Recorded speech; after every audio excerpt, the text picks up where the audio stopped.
Welcome back to my channel. నేను మీ జాహ్నవి. ఈరోజు దోశ ఇడ్లీలోకి ఒక మంచి కారం రెసిపీ మీకు చూపిస్తాను. టమాటో కారం చాలా చాలా బాగుంటుంది. చాలా ఇష్టంగా తింటారు ఇంట్లో వాళ్ళందరూ.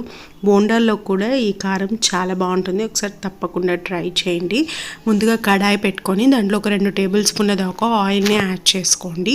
నేను ఒక 5-6 పచ్చిమిరపకాయలని యాడ్ చేశాను. కారం మీ స్పైసీనెస్కి తగినట్లుగా పచ్చిమిరపకాయలని యాడ్ చేసుకోండి. అలాగే 4 పెద్ద సైజ్ టమోటాలని యాడ్ చేసుకున్నాను. అలాగే ఒక 5-6 వెల్లుల్లి రెబ్బలు, కొంచెం జీలకర్ర, అలాగే చిన్న ముక్క అల్లంని కూడా యాడ్ చేసుకున్నాను.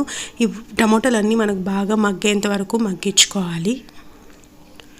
టేస్ట్కి తగినంత ఉప్పును కూడా యాడ్ చేసేసుకొని మనకు టమోటాలు అంతా బాగా మెత్తపడేంత వరకు మగ్గిన తర్వాత స్టవ్ ఆఫ్ చేసుకొని పూర్తిగా చల్లారనివ్వాలి.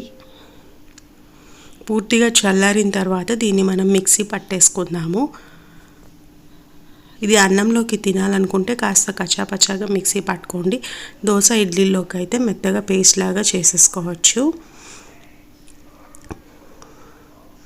ఈ విధంగా మిక్సీ పట్టేసుకున్న తర్వాత దీనికి పోపు పెట్టేసుకొని తినేయడమే. చాలా చాలా బాగుంటుంది.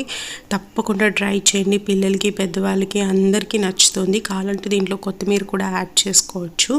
కడాయిలో కొంచెం ఆయిల్ వేసుకొని ఆవాలు, కరివేపాకు పోపు వేసేసుకొని మనం ముందుగా మిక్సీ పట్టుకున్న కారాన్ని దీని లోపలికి వేసేసి ఒక్క 2 నిమిషాలు ఉడకపెట్టి స్టవ్ ఆఫ్ చేసుకున్నారంటే మనకి ఈ కారం 2-3 రోజులైనా చెడిపోకుండా ఉంటుంది. ఇప్పుడు టమాటాలు చాలా తక్కువ రేట్కి దొరుకుతున్నాయి కదా, తెచ్చుకొని ఒక కేజీ, ½ కేజీ అలా ఈ పచ్చడి చేసి పెట్టేసుకున్నారంటే, ఫ్రిడ్జ్లో పెట్టుకున్నారంటే 1 వీక్ అయినా పాడవదు.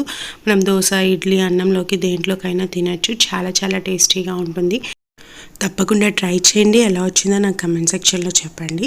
వీడియోని లైక్ చేయండి, షేర్ చేయండి. ఛానల్ ఇంకా సబ్స్క్రైబ్ చేసుకోకపోతే తప్పకుండా సబ్స్క్రైబ్ చేసుకోండి.